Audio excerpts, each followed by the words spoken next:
All right, let's get into it. Today we're talking about something that's kind of like a superpower in finance, but it's one that most people just don't get: compounding. It almost feels like some kind of weird magic, and we're going to pull back the curtain and see how it's the real engine behind building some serious mind-boggling wealth. Okay, so let's just start with the fact that sounds completely made up, something that just doesn't seem possible.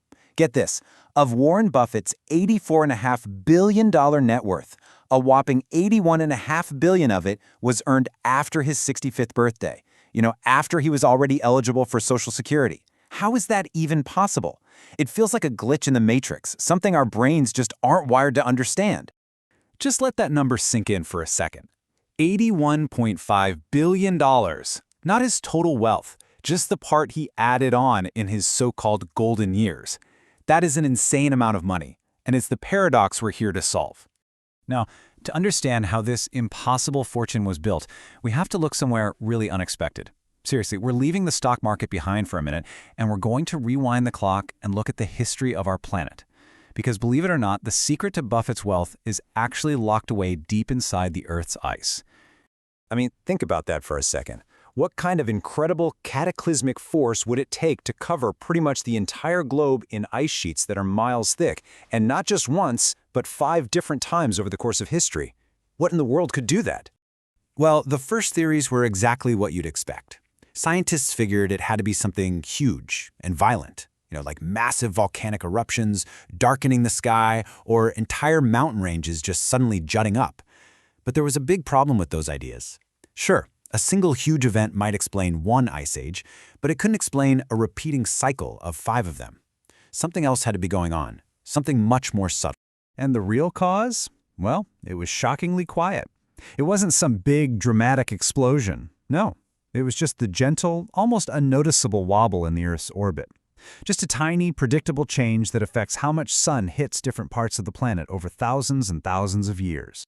And here's where it gets really weird. The trigger for an ice age wasn't what you'd think.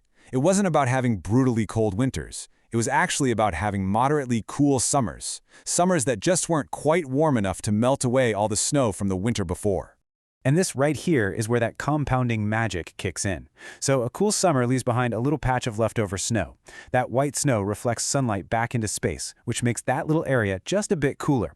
So the next winter, a little more snow piles on top.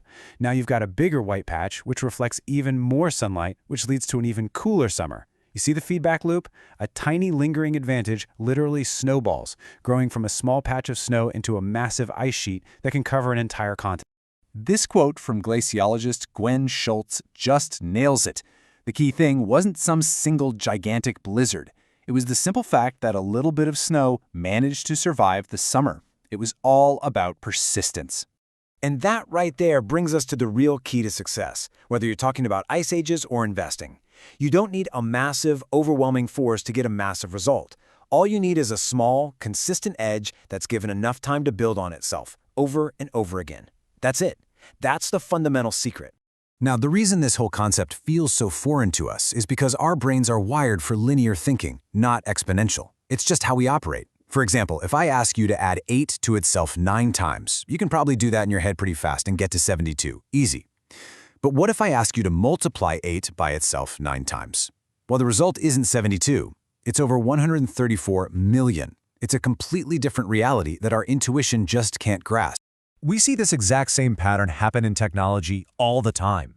Just look at data storage. For the first 40 years or so, from the 50s to the 90s, progress was fine. It was steady. But then, bam, it hit an inflection point. In just the next couple of decades, capacity grew by 100 million megabytes. The growth wasn't a straight line. It was a rocket ship that suddenly went vertical. And this just proves how tough it is for anyone to wrap their head around this kind of explosive growth.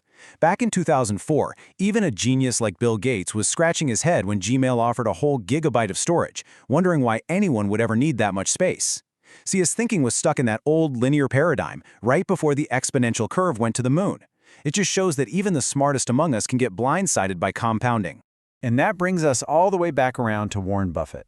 Look, nobody is questioning his skill. The man is a legendary investor, full stop. But his real secret weapon, the thing that took his fortune from big to astronomical, isn't just his skill. It's time. He's been investing at an elite level since he was basically a kid. Check out this little thought experiment. We know the real Buffett started investing when he was just 10 years old. But what if he was, a normal person? What if he started investing at 30 and retired at 60, but, and this is key, he still got the exact same incredible annual returns? His net worth wouldn't be $84.5 billion, it would be just under $12 million. That's 99.9% less. Almost his entire fortune is thanks to the sheer length of time he's been in the game. To really hammer this point home, let's compare Buffett to another investor, someone who, by at least one measure, might be the single greatest investor of all time. Meet Jim Simons. He's a hedge fund manager who has averaged an absolutely mind-blowing 66% annual return since 1988. That's 3 times better than Buffett's average. And yet, Buffett is worth over 4 times as much as he is. So what gives? Look at the other numbers. Time. Simons didn't really get going until he was 50. He's had less than half the time for those spectacular returns to compound. So we have to ask, why is the guy with triple the returns so much poorer? It all comes down to one thing: runway.